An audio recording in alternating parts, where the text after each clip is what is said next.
Christmas morning. Snow dusted the sidewalks like powdered sugar on burnt toast. I sat in my car engine idling, watching the front door of my mother's house like it might sprout fangs. It wasn't that I was late, I was stalling. You'd think by 26, I'd have figured out how to brace for disappointment. But family has a way of slipping past your defenses like cold wind through a cracked window. I took one last breath of clean, silent air and stepped out into the slush. Inside, the house smelled like cinnamon and tension. My mother's voice floated in from the living room. Well, look who finally showed up. Her name's Teresa, but she prefers... Mom barked like a command.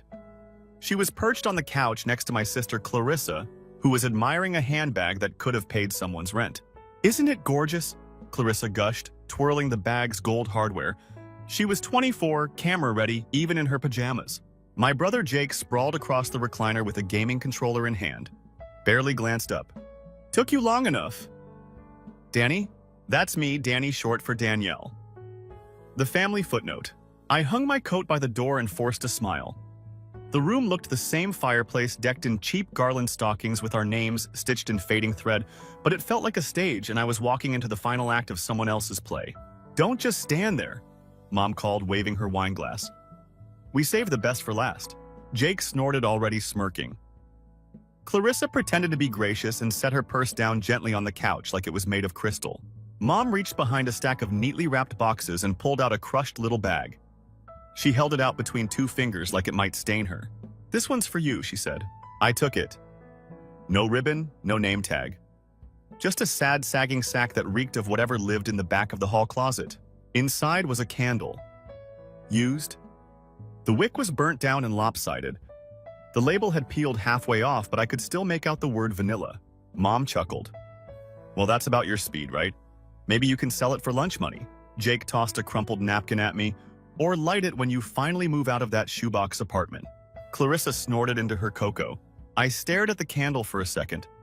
My hands didn't shake, I didn't cry, I just felt this hollowness stretch out inside me, like someone opened a trapdoor in my chest and the wind rushed in.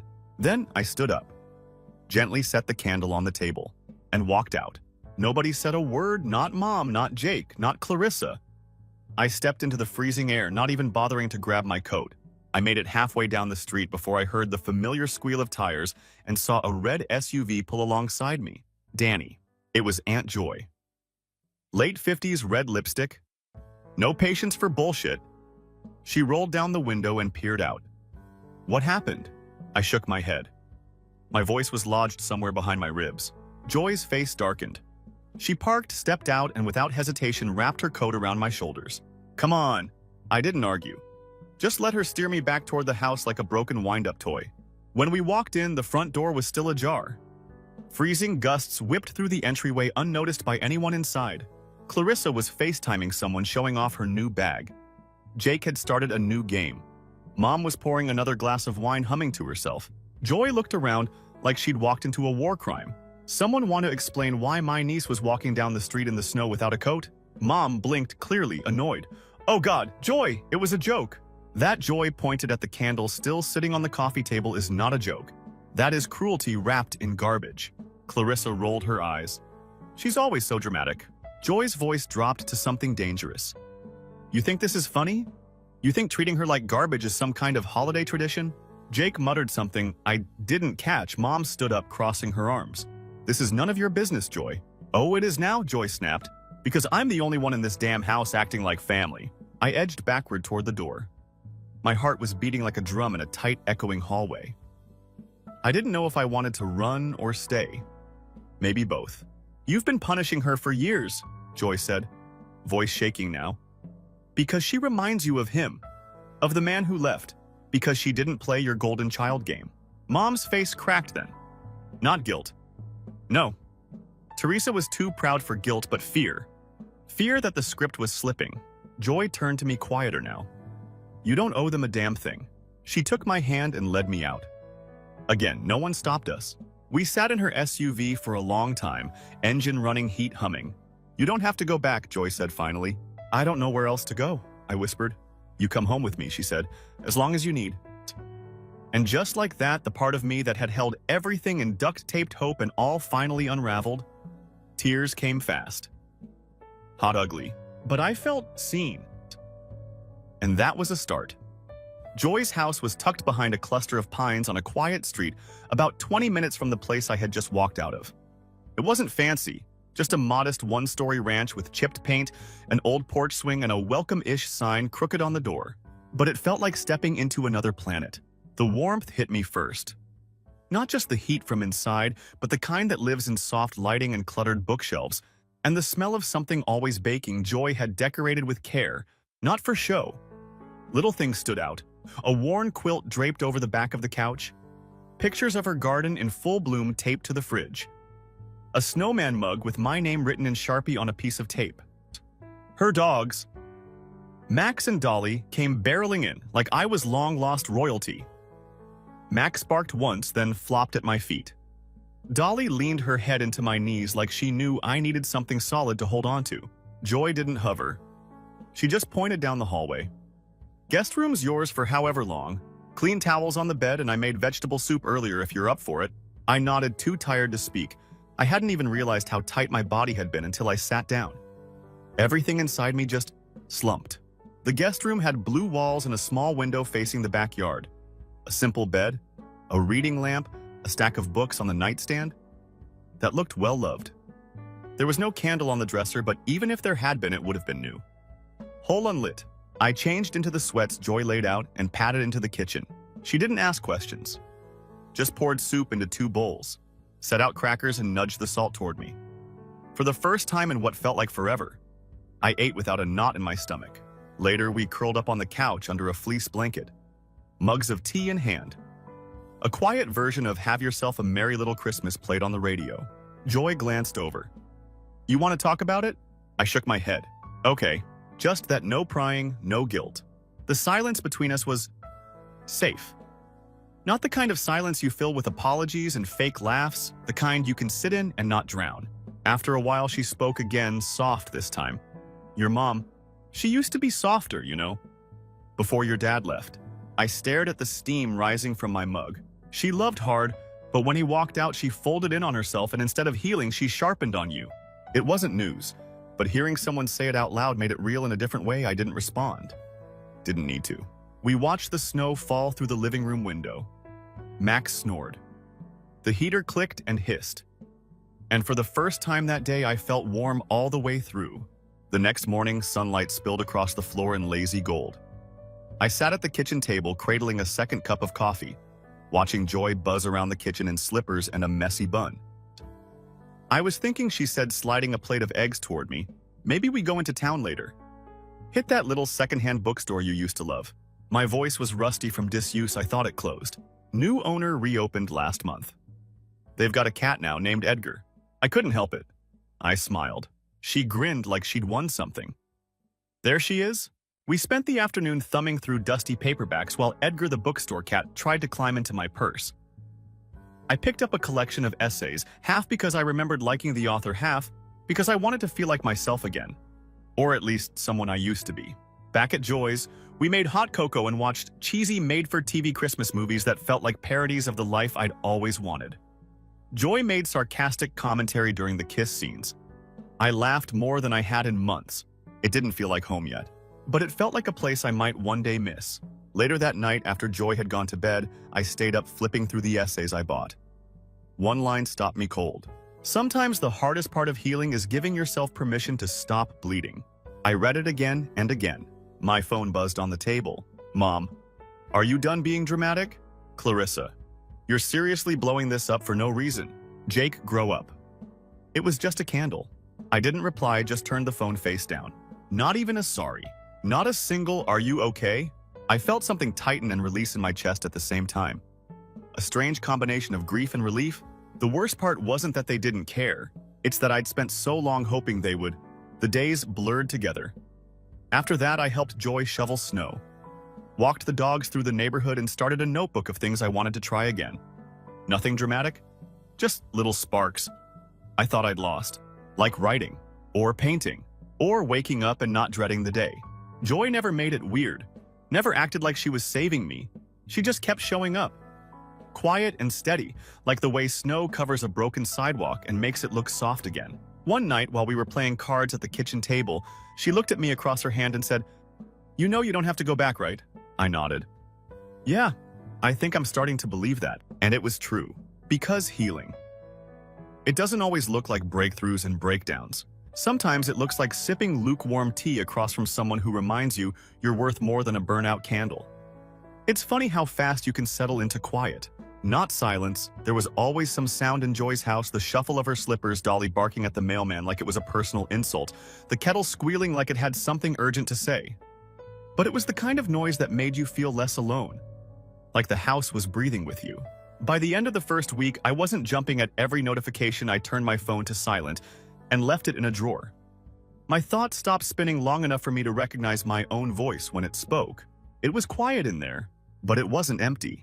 I spent the first few days doing small things, washing dishes, folding laundry, sitting outside on the back step with a blanket and hot tea, watching the wind drag snow across the yard.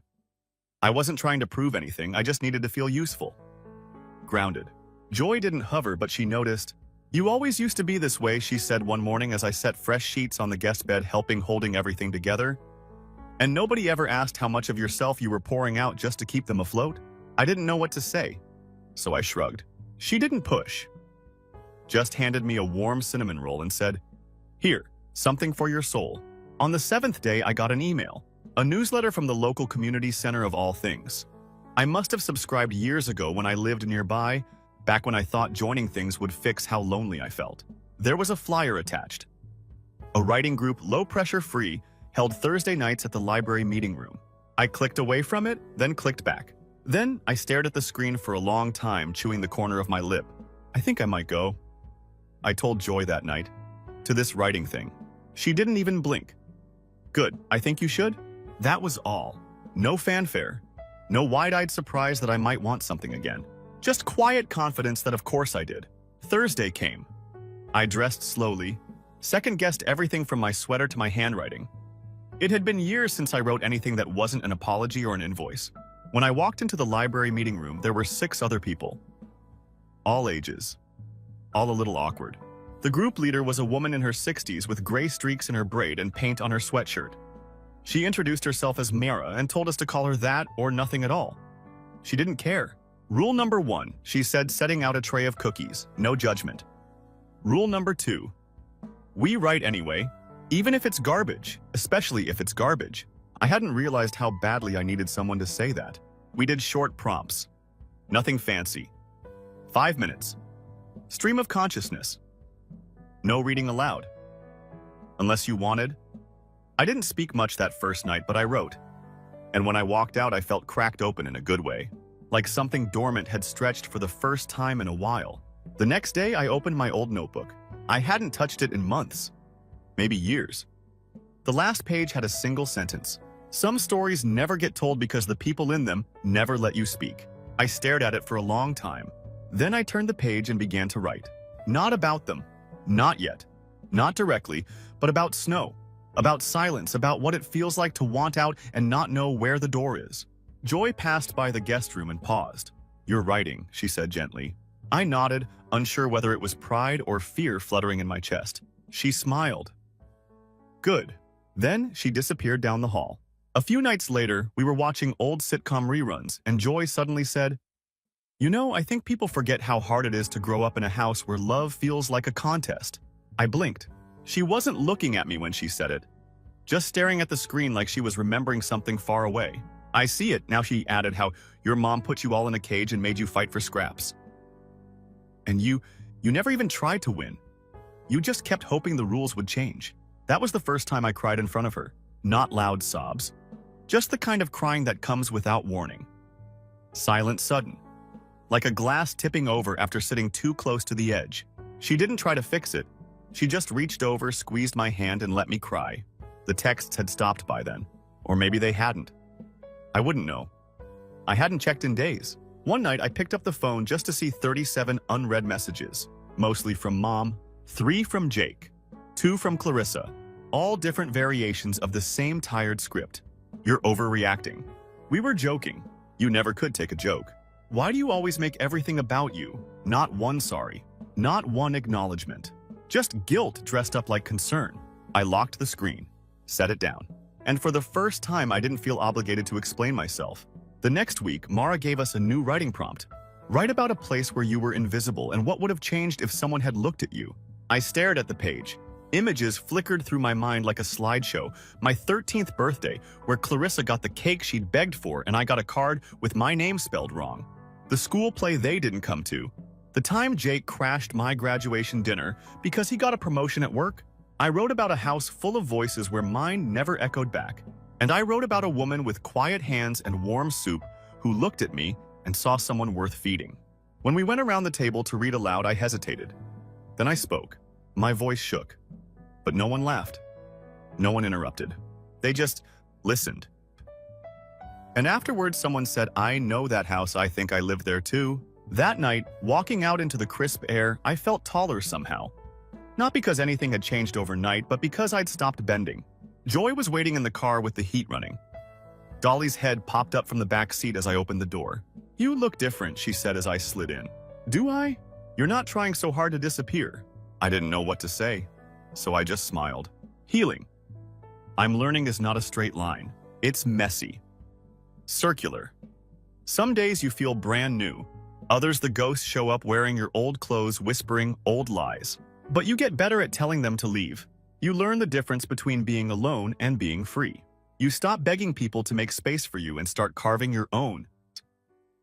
And sometimes, if you're really lucky, you find someone who hands you a shovel and says, "I'll help you dig." There's something terrifying about realizing no one's going to rescue you. Not in a bad way, more like clarifying. Like waking up from a dream where you were screaming for help only to realize you had hands the whole time. By the middle of January, the snow outside had started melting into gray slush, and I'd stopped waiting for my mother's apology to show up in my inbox. I knew it wasn't coming. Joy walked into the kitchen one morning with a stack of flyers tucked under her arm. She slid them onto the table like a deck of cards. "Got these from the library," she said, pouring herself a mug of tea. "Thought they might spark something." Writing workshops. Community events. Freelance job boards. A flyer for a local food co-op looking for part-time help. I looked up at her confused. She just shrugged. "You don't have to stay stuck." It wasn't pushy. It wasn't even a nudge. It was just a door left open in case I wanted to walk through it. So I did. I emailed the editor of a small blog that paid writers for lifestyle articles.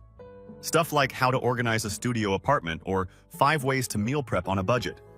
I didn't think I'd hear back, but 2 days later there was a reply in my inbox. "We'd love to see a sample from you interested." I stared at the screen for a long time before typing yes. That one word felt bigger than it looked. Joy came home that afternoon with an enormous grin. Guess what I found? I raised an eyebrow. Another bookstore cat. She snorted. "Better a coffee table on clearance." She dragged me to the local furniture outlet like it was Disneyland. The coffee table was nothing special. Light wood, a bit scratched, sturdy. We loaded it into the back of her SUV while Dolly tried to climb into the driver's seat. As we wrestled it through the front door, I said, "You really needed a table that badly." She smiled at me. "No, but you needed a workspace." And just like that, a part of me healed a little. Because sometimes love sounds like I bought a coffee table, so you could write. I spent the next few days hunched over that table, scribbling ideas, editing drafts, pacing between paragraphs. It wasn't perfect, but it was mine. When the blog accepted my first article, I almost didn't believe it.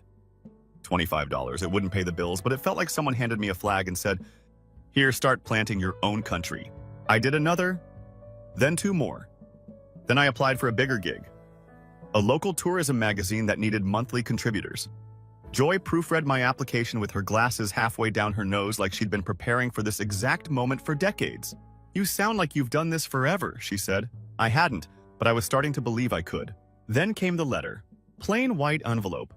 No return address. My name in my mother's handwriting. I stared at it for 20 minutes before opening it. Inside was a single card. Blank except for 4 words scribbled in blue ink. This doesn't change anything. No signature. No explanation. Just a quiet little knife slipped under my ribs. Joy found me at the kitchen table that night, staring at it. "Want to talk about it?" she asked. I shook my head. "No, but I want to burn it." She handed me a lighter without hesitation. We stood out back, me in one of her old sweaters and slippers, as the card curled and blackened in the snow-dusted fire pit. Ash floated upward like regrets too light to keep. I didn't cry. Not because it didn't hurt, but because for once I was choosing what to do with the pain. That night, I opened my notebook and started a new piece. Not for the blog, not for anyone else. For me, I wrote about grief that didn't come from death, about the ache of still having a mother, and knowing she's never going to be the person you needed her to be, about how freedom doesn't always come with fanfare. Sometimes it arrives as a coffee table and a part-time writing gig. And halfway through, I realized I wasn't writing to be heard anymore. I was writing because I finally had something to say. A week later, I got a text from Clarissa. Clarissa, saw your article. Cute, you always wanted to be famous, huh? I didn't reply.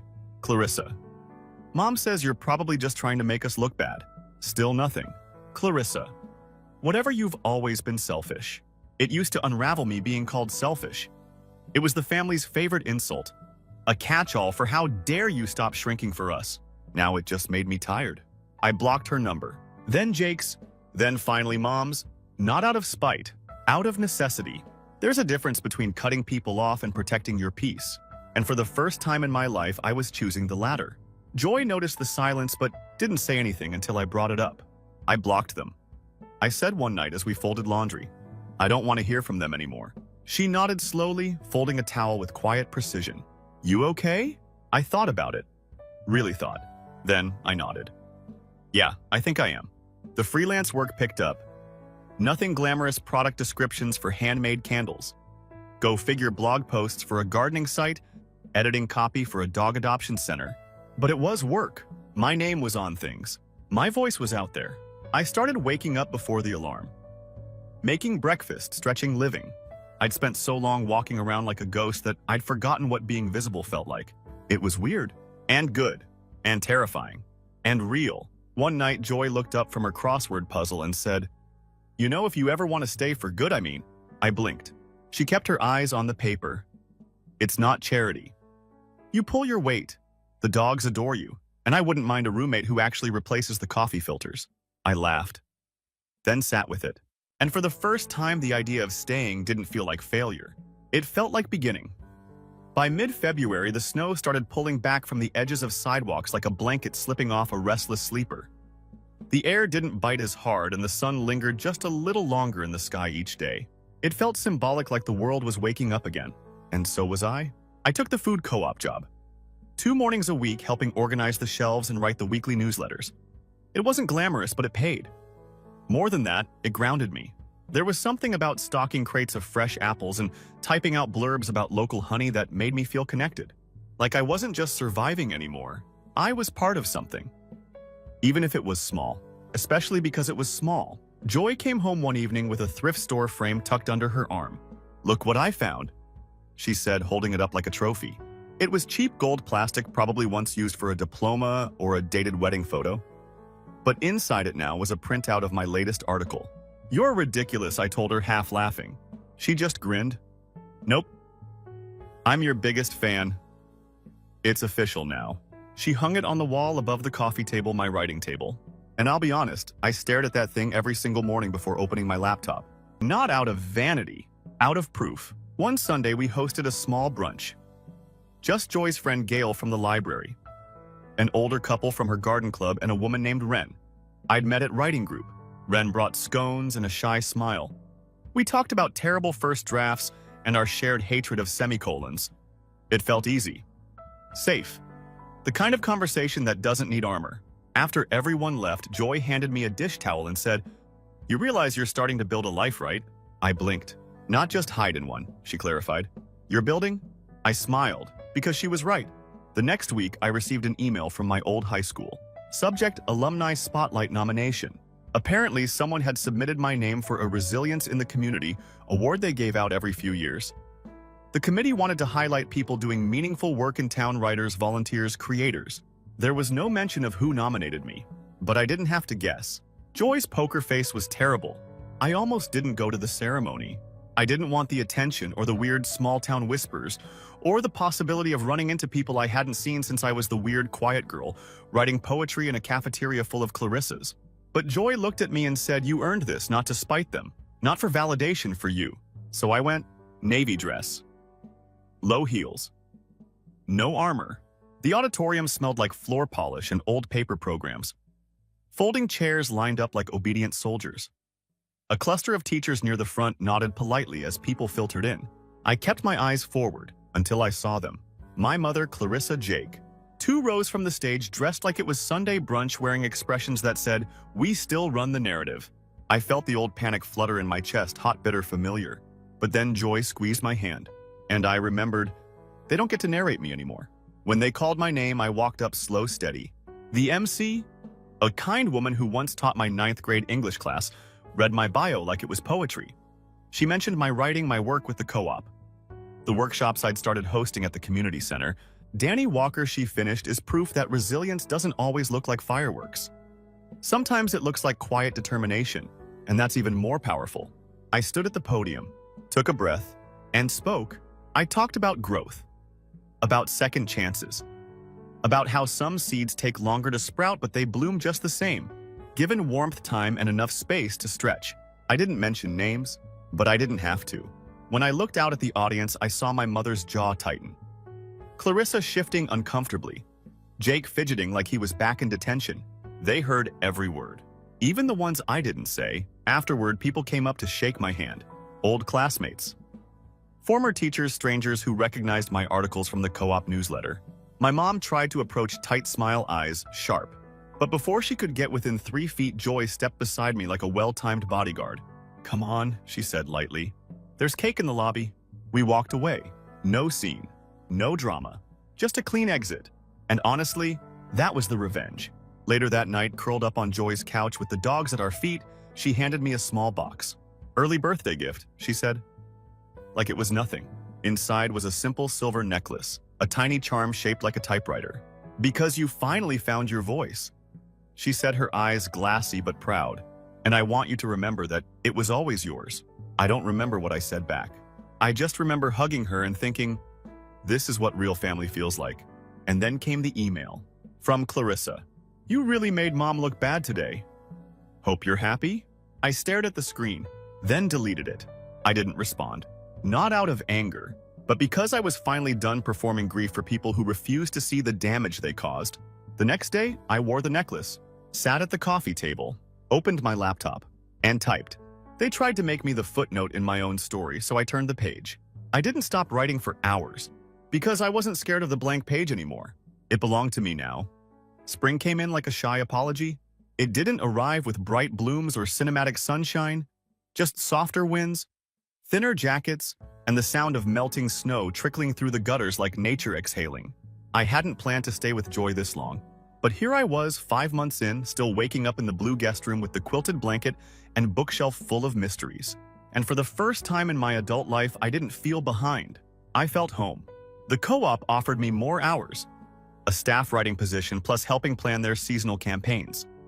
It was small town stuff, flyers for strawberry picking events and newsletters with pancake recipes, but it gave me a rhythm.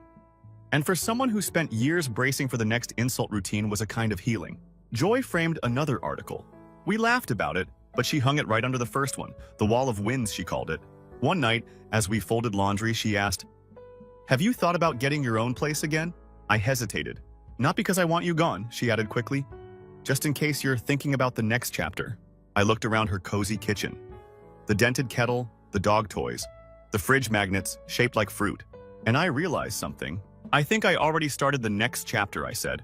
A few weeks later, I found a small rental above a plant shop in town. 1-bedroom sloped ceiling, creaky floorboards, and a window that overlooked the street. It wasn't glamorous, but it was mine. Joy helped me move in with zero fuss. Max and Dolly came too, just to sniff around and make sure it passed the vibe check. It did. Before she left, she handed me a tin labeled "Emergency Cinnamon Rolls" and kissed my forehead. "You know where I am," she said. I knew. I filled the place with little things I chose just for me. Thrifted curtains, a second-hand desk, a soft chair by the window with a yellow throw blanket that felt like sunlight. No hand-me-downs from people who gave me bruises with their love. Only things that made me feel real. My phone buzzed again a few days after I settled in. A different number. This time unknown. I let it go to voicemail. Then curiosity got the better of me. It was my mother's voice, tight controlled. "Danny, I heard about the award. That was well. Anyway, I think it's time we talk. You can't just keep shutting us out. Family doesn't disappear." I listened to the message 3 times, and then deleted it. Because here's the thing. Family disappears all the time. Sometimes quietly. Sometimes while they're still in the room. Joy called that night. Did you hear from her? Yeah. You okay? I looked around. My apartment, the twinkle lights, the half-written draft on my laptop, the piece humming in the silence. Yeah, I said I really am. At the next writing group meeting, I read something personal. Not masked with metaphors or cloaked in fiction. Just the truth. I wrote about a girl who was always asked to smile while swallowing her pain, who finally realized she could spit it out, wipe her mouth and walk away. When I finished, the room was quiet. Then someone said, "You're not her anymore, are you?" I smiled. No, I'm not. It didn't mean I never got sad. There were days where something dumb as scent, a phrase, a song would punch the air out of me, but I let it pass. I stopped begging sadness to leave early just to make room for others' comfort. Some nights, I still imagined what it might feel like to get an apology that meant something, to hear you were right to leave. But I didn't need it to move forward. Closure isn't a letter or a hug or a tearful reunion in the rain. Sometimes it's just choosing not to check your voicemail anymore. By summer, I was writing full-time. A mix of freelance articles, co-op work, and a personal essay series that someone at a small indie press had taken an interest in. They called the series Things I Carried Until I Didn't. Fitting. Joy came to the open mic night where I read the first excerpt. She sat front row in a red cardigan, beaming like a stage mom and mouthing the words along with me. Afterwards, she hugged me tighter than usual and whispered, "Your mother never deserved to hold you this way." And I finally let myself believe it. Clarissa sent me one last email. Weeks later. Subject line, "So you're just never coming back." The body of the message was short. "You're still part of this family whether you like it or not, but whatever. Keep pretending you're above us.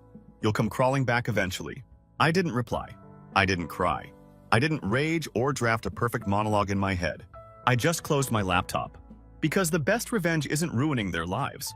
It's refusing to let them ruin yours. My apartment smelled like basil and laundry detergent.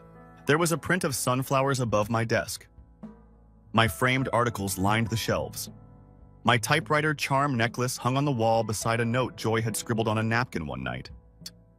The past is not your blueprint. Tear it up. I made tea, put on music, and I wrote, not to be understood, not to be loved. But because I had finally remembered how to listen to my own voice and she was loud in the best possible way, I don't know if my mother ever realized what she lost, or if she even believes she lost anything at all, but I do know this. The version of me who stayed quiet, who begged to be noticed, who swallowed every insult like communion. She's gone. And in her place, me. Still here, still whole, still writing story 2. Since my cousin was more deserving of the attention, my parents did not come to pick me up at my own graduation. My mother muttered, "Because you're not like the rest of us?" In response to my question. They left my gown and hat outside with me. They pleaded with me to come home the next morning. Your uncle is upset with us." Mom? I simply don't understand. Why didn't you at least follow? I had to stand there alone. But why? My heart sank during the brief silence on the other end of the telephone before she muttered back, "Since you are different from the rest of us." I had to take the phone out of my ear and look at it as though I could have misheard. But I had not. Before I could utter another word, she hung up. One of my life's goals has always been to graduate. I didn't cause issues. I was also not an exceptional student, not like my cousin Gia was anyhow. I just focused on my studies and kept my head down, survived adolescence's chaos without making a splash. That must have been my worst transgression. The family asked me to perform for them, but I didn't. I was not gleaming Des Moines. Iowa is where I grew up. Although it's neither a large metropolis nor a tiny town, it has a certain vibrancy where people are quite concerned about their lawns, church attendance, and what their neighbors may think. Carl and Lorraine, my parents, were the type of people who assessed their success by the pictures on the mantle, post-Christmas grins, and report cards on the refrigerator. You know, it has to look good. J.A. Our extended family's golden kid was my mom's side cousin. National piano contests, swimming medals for the entire state, and local press stories. She was headed to an Ivy League university. She wasn't even my parents, but she was all they could have hoped for in a child. My mother used to say, "We just love how grounded Jaya is or how poised she is." I could repeat it with her intonation since I had heard it enough.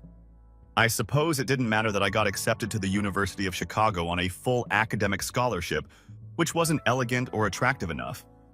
The day of my graduation coincided with a jazz piano concert. It was only a regional showcase in Cedar Rapids. There were no nationals or anything. My parents agreed to attend my ceremony even if it meant leaving early when I notified them weeks in advance, even if they were forced to part ways. We'll be there. We'll be there, of course. My mother smiled politely as she said. She donned a mask-like garment.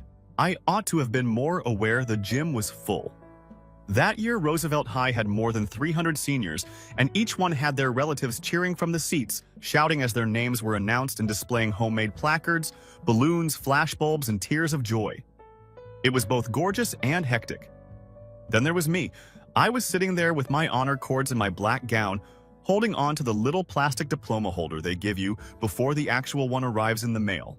I kept glancing across the throng for my mom's towering body, my dad's bright blue shirt, and their crappy hand-painted Gomorrah sign that said they were creating nothing even after the ceremony was over and the floor was crowded with people. I kept on waiting. I didn't call until almost everyone had gone. What she stated is already known to you since you are different from the rest of us. What on earth does that mean? I simply stood at the side of the parking lot after walking there. The buses have vanished. The instructors had left near the entryway. A few of janitors were picking up confetti. Even though it was only me in a cap and gown clutching my phone like a holy object, it felt almost comical, like the conclusion of a movie. I refrained from crying. I believe I was either too shocked or too accustomed to acting as though nothing hurt. I set off on foot. I landed myself to my best buddy from 9th school, Alex's place. The school was around 3 kilometers from her home before I could even knock. Her parents answered the door. I believe they were aware of the issue before I did. Alex gave me a paper plate with some cake that was left over from her younger brother's birthday celebration. Still wearing my gown, I sat on their couch at 8 in solitude. It was absurd. It was all genuine, yet it seemed like a joke or a dream. You may remain as long as you need to, her mother added quietly. I didn't answer at all. I simply nodded. My phone was buzzing constantly when I woke up the next morning. Mom missed 15 calls while Dad missed 8. We get a series of messages. Come home, please. We had no intention of hurting you. Your uncle is upset with us. I sat up for that final one. Dad is Uncle Brian. Jay, he wasn't only angry. He was enraged. All day long, I ignored the calls. My dad attempted to sound cool as if nothing had occurred when he eventually got through. As if we could simply restart. We want to speak. Return home. We'll go over everything. Nothing can be explained. Flatly, I replied. You're not understanding, no. I completely get it. Like you usually do. You chose her? He let out a quick breath without protest. More than anything else could have. However, Uncle Bryn gave me a call later that evening. He didn't spend time making small talk. Mara, I recently learned about it. It's unbelievable I'm repulsed. To be honest, I was silent when someone was genuinely upset on my behalf. I wasn't sure how to react. She didn't want them there at all. Gia believed they were with you, he continued. They weren't, I said. He hesitated. That wasn't fair to you. I am aware. The tears eventually arrived at that point, silent but not crying. Weary. I was crying as if my body had finally given up. I didn't anticipate the impact of my absence. Other family members approached my parents. Uncle Brand reportedly called them out in front of everyone at a family cookout the day after the graduation. He informed them that you put attention above your own daughter. How does it describe you? Naturally, they attempted to twist it. I assured them that attending Jay's gathering was okay, that there was a miscommunication but nobody took it seriously. The only person who truly came to visit me was Gia. A week later, she arrived at Alex's place. As if she had driven directly there, her car was parked in an uncomfortable position on the grass. The once she discovered my whereabouts. She gave me a little framed picture I delivered a lecture at a student leadership conference 2 years ago. I had no idea anyone had snapped a photo. She said, "You looked so confident. I wanted to be like that, so I retained it. Similar to you." I was at a loss for words. We spoke for hours. She expressed her dissatisfaction with being the center of attention to me, how it seemed more like pressure than affection. She expressed regret for the incident. She felt accountable even though she knew it wasn't her fault. I didn't hold her accountable. I didn't. While the majority of my classmates were celebrating getting ready for college or taking family vacations, I chose not to go home that summer. A few blocks away from Alex's house, I took jobs at a secondhand bookshop. Every time she disagreed with someone, the proprietor, Mrs. Stanwyck, a former English teacher, would quote Jane Austen. I didn't offer, and she didn't question why I needed a job. I believe she saw a weight in me that I was unable to conceal but also didn't discuss. My parents made another attempt to get in touch, emails, texts, and even letters in the mail. I didn't reply, but I did read them. Their words sounded more like damage control than regret. Our goal was to provide for the entire family. We were unaware of the extent of your pain. Although it wasn't about picking sides, it was. It was and always has been. Did Gaia's accomplishments eclipse what I was doing at every family meal, picture opportunity, and birthday? I had lost my anger I had just finished. Alex's mother began calling me her summer daughter. She made sure my favorite cereal was available and got me a toothbrush for their upstairs bathroom. You don't have to be thankful, she once stated. You're simply a person. Mara and you should be taken care of. More than anything, my biological parents had ever said that remained with me. In late July, J.A. and I got together once again, this time at Gray's Lake, where we used to go on family picnics as kids. The air was heavy with the smell of lake water and barbecue smoke from neighboring grills, and it was warm and muggy. She delivered a little manila envelope and iced coffees. She sat next to me on the seat by the shore and said, I want to show you something. Copies of ancient family photos. Not the glossy, meticulously staged ones were in the mail. I hardly recalled these sincere ones. One was of me holding a frog I had discovered in the backyard during the summer when I was 11 years old. Gia was giggling next to me. Another was from my science fair in 7th grade. I had placed second after building a simple solar desalination system. Beside my small model setup, I was smiling. The picture does not include my parents. Then I recalled J. A had accepted it. The only family member there was her. According to my mother. I went through her boxes. I felt you should have these after finding them. I touched the edges with my fingertips. The paper seemed more authentic than anything I had at home, despite being somewhat old and wrinkled from prolonged storage. I don't understand. Why did they always treat me like I didn't matter? I eventually said. Gia gazed for a long time at the water. I believe you didn't offer them what they needed to feel since you didn't act the role decent parents. You made it difficult for them to act as though nothing was wrong. That was not how I had previously thought about it. However, she was correct. They required a mirror. I was a window. When August finally arrived, my father sent one more email. Compared to the others, it was lengthier. Wordy as if he was trying to seem deep. A phrase that said, "We know we've hurt you," was included. We failed despite our best efforts to please everyone.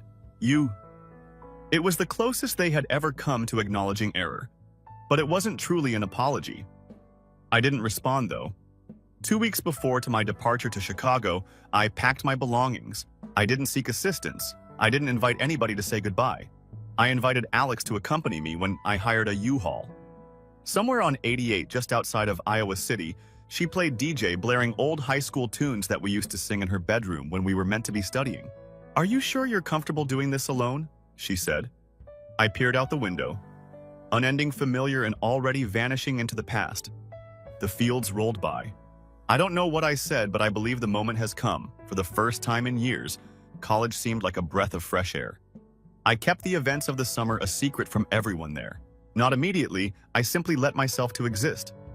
I used those antique pictures and used posters to adorn my door. J.A. provided for me. I was given a part-time job in the university library, shelving books.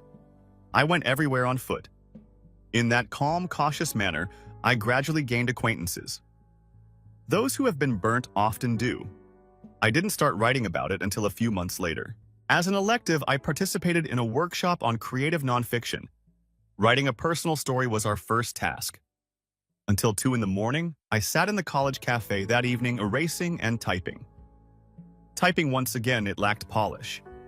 There was no sophisticated literary framework to it, it was just honest. After reading it, my lecturer drew me aside. "This," she remarked, tapping her red pen on the printed pages. "This is something." She suggested that I send it to a tiny literary publication in the Midwest. When it was accepted, I did somewhat out of courtesy. I nearly didn't think it was true. However, it appeared in print a few months later. With my name at the top, I sent my folks a copy. The item was neatly wrapped in an envelope with no notice. I received a letter back a week later. The paper was wrinkled as if it had been folded and unfolded a dozen times, and my mother's handwriting was unsteady. I read it. "Mara," I sobbed, "I apologize. I'm at a loss for words.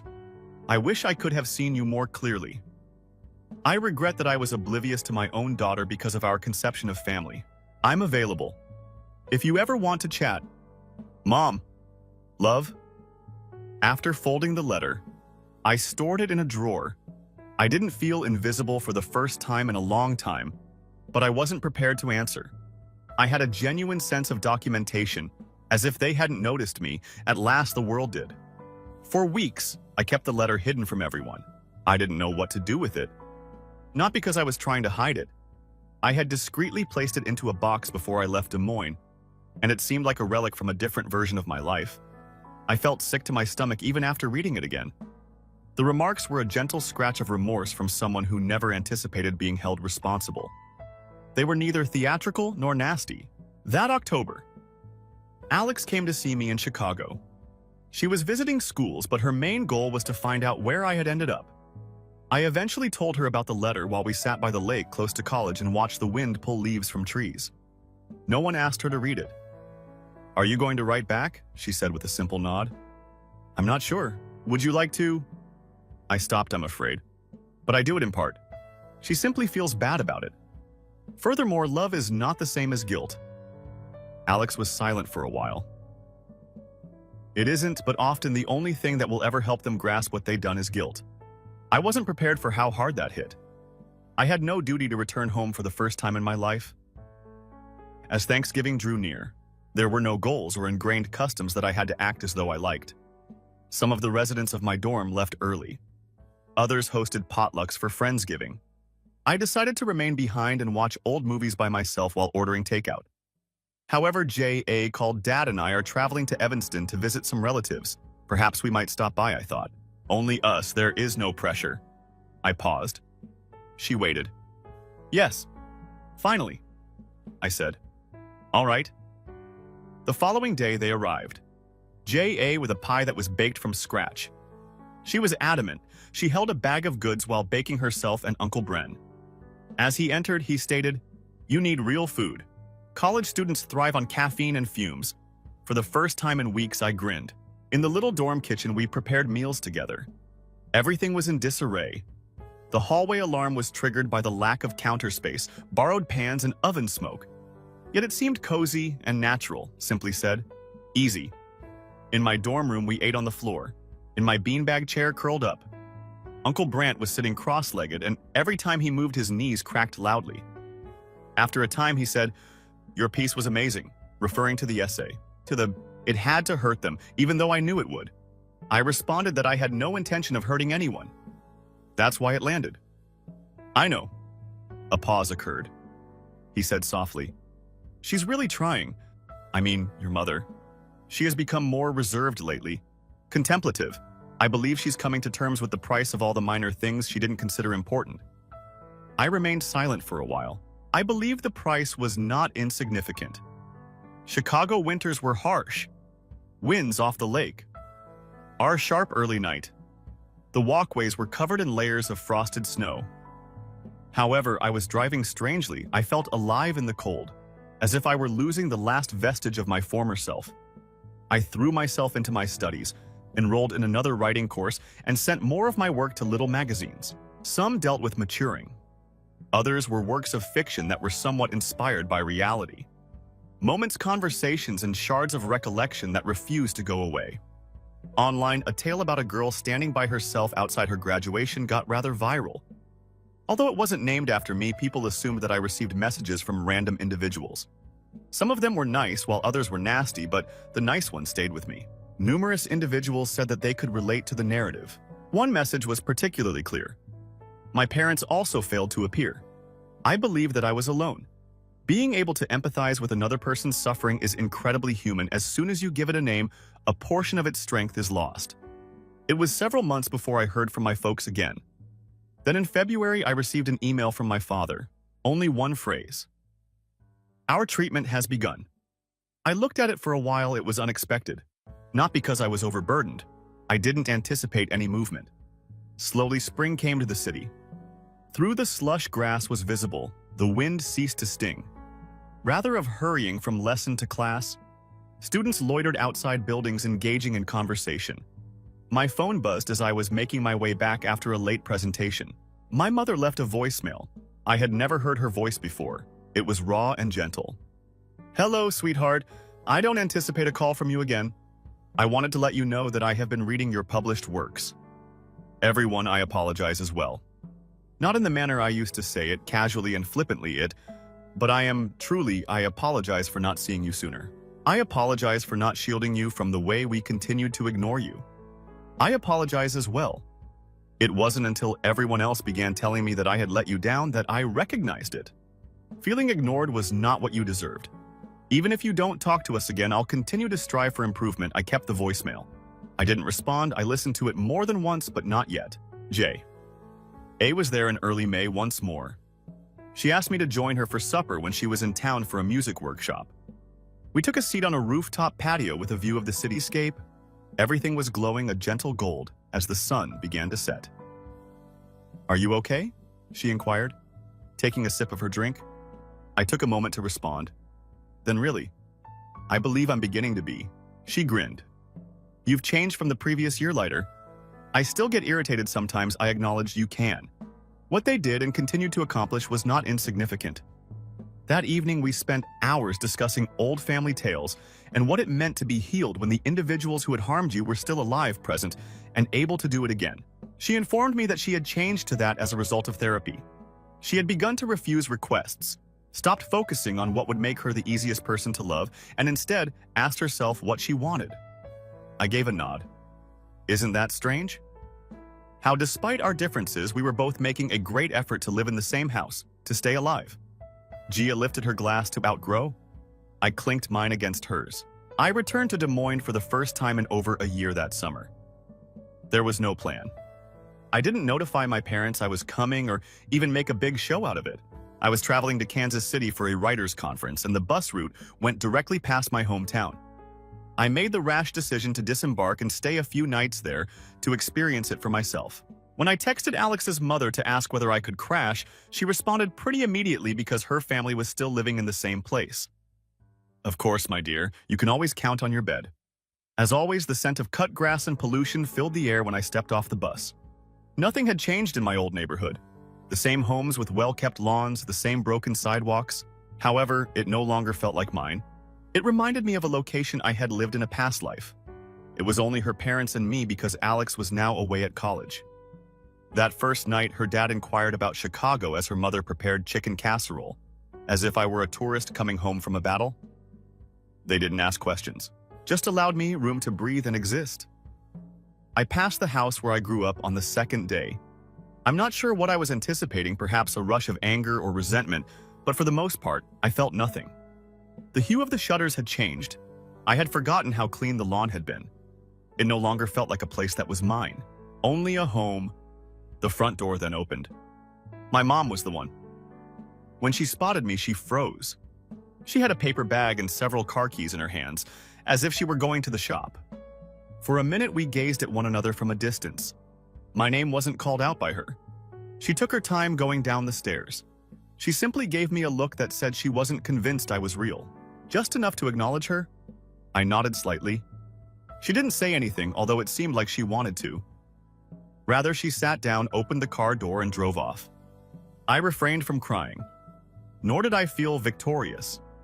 It was simply unreal. That afternoon, I went to Roosevelt High School.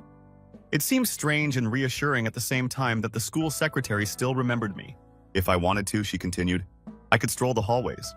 It was calm and school was out for the summer. I went by my former locker in the classrooms where I used to stay up late studying for finals. I was trying not to cry in front of the other kids at the gym where I had waited for them while wearing my cap and gown. Parents. I wasn't overwhelmed by the memories, but it did strike me like a wave. I sat down on the bleachers and sat there for a while. After a while, a janitor stopped by and looked at me curiously. I informed him that I was in town. As if he had seen such a thing, he nodded. Many individuals are going back to the locations they formerly made a concerted effort to avoid. I visited my uncle's house before I left town, although I hadn't intended to when Jay Shosh. When she learned that I was in Des Moines, she pleaded with me to at least have dinner there. If he finds out that you arrived without saying hello, he will be devastated. I said, she said. So I did. The door was opened with his typical rough love. She's there. I assumed I would need to report a missing individual. Dinner was informal and cozy. He prepared fish on a grill, and J.A. bring bars of lemon. We took a seat on the terrace outdoors. The air was sluggish and dense with cicadas buzzing in the trees. I didn't bring up my parents after dessert, and they didn't discuss them either. You know, I think sometimes people mess up so slowly that they don't even notice it until the damage is done, my uncle replied, glancing at me across the table. I didn't respond. He had no justifications. He continued by providing some background.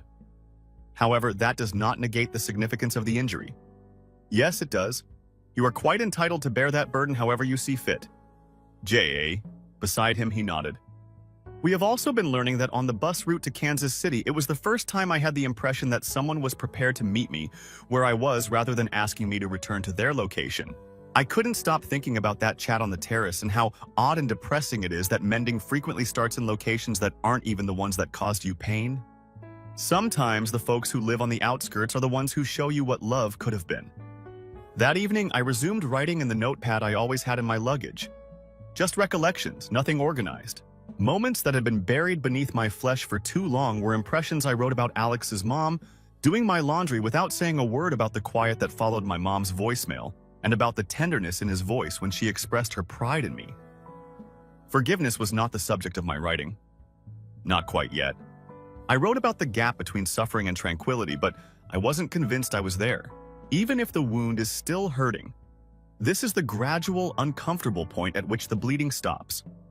During a student showcase during the conference, I presented one of my writings. It wasn't specifically about my family by name, but more about belonging, being abandoned, and learning to make your own decisions even when they feel like betrayals. A woman in her 40s then approached me. She appeared anxious as if she were trying to contain her emotions. She responded, "My daughter is about your age. It's been a long time since we chatted. I believe I made a few errors." She blinked rapidly and drifted off. I simply nodded as I was at a loss for words. Our stories don't always solve problems.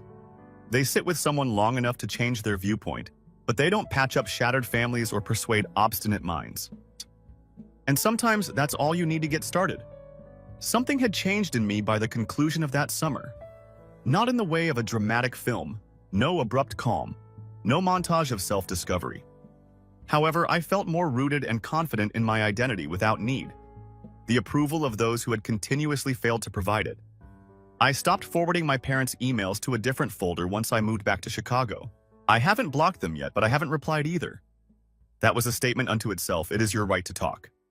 Right now, I just don't have to listen. I put all of my energy into writing.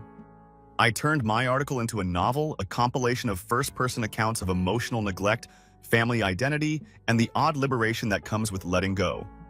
I sent it to a tiny independent publisher with the assistance of a professor. I only wanted the gratification of trying. I had no expectations. Then it was picked up somehow. The editor sobbed when she read the piece, describing it as simultaneously calm and scorching. Although it wasn't much, the advance was more than I had ever received. Writing the platform was the true reward. A few book fairs in the Midwest wanted to include me. Yes, I replied. The publisher started a little advertising effort. Literary bloggers interviewed me. A story titled "Telling the Quiet Truth," a young author's journey out of the family that forgot her, appeared in a Chicago local newspaper.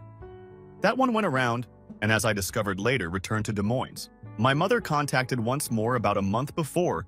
To the book's publication, I didn't respond. Another voicemail was left by her. Her tone was professional and tight. "Hello, Mara. I noticed that I had read the piece. It was visible to us. I suppose I simply wanted to let you know that we saw it." I didn't return the call, but I did keep the message.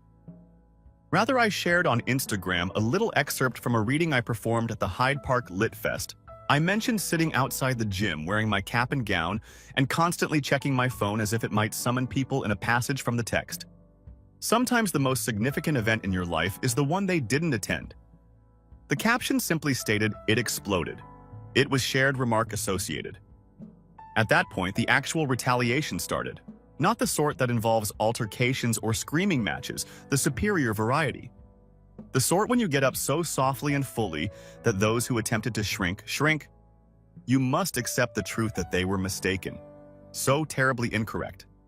I was invited to return to Des Moines, so I did. A regional author event was being held at the local library school. Reading programs were picking up my book after it made the short list of a Midwest voice. Just underneath a banner that stated, "Featured guest Mara Whitlow. Local author," my face appeared on a poster near the library's entryway. The reading room was already half full when I entered. Some old instructors, old students, and familiar faces. People with copies of my book and sticky notes inside who had hardly recognized me as a child. A representative from the mayor's office even came to introduce me. The woman grinned into the microphone and continued, "I was born and raised right here in Des Moines. The concept that sometimes strength isn't loud is powerfully demonstrated by Mara's work. After years of stillness, sometimes the voice is the one to speak." Reading the first few pages of the chapter, headed "Alone in the Gym," I took the platform. When I was done, the room was so quiet that I could see someone in the back and hear their bracelet clink against their chair. My folks. My mom is dressed in a dark blue gown, tightly curled hands on her lap. Beside her was my father with the tense, kind look he wore at PTA meetings. They clapped more slowly than the others, hesitant. There was a signing queue following the reading. I autographed books, welcomed people, and posed for pictures. They came over to me after it had finally subsided. I remained silent. It was my mother who spoke first. "You grow into an amazing person," she added quietly. "We have no right to be here." I cocked my head. "You're correct, you don't." She appeared to have been smacked. I raised a hand as my father opened his mouth. I said, "I'm not going to make a scene right now. It has nothing to do with you.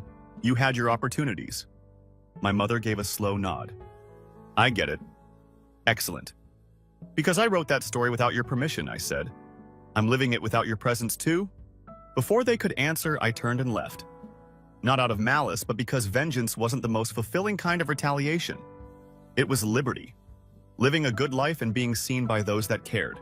Gaining indisputable status. The book entered a second printing 3 weeks later. I received an email from a Roosevelt teacher asking if I might visit her class and discuss creative nonfiction. J.A.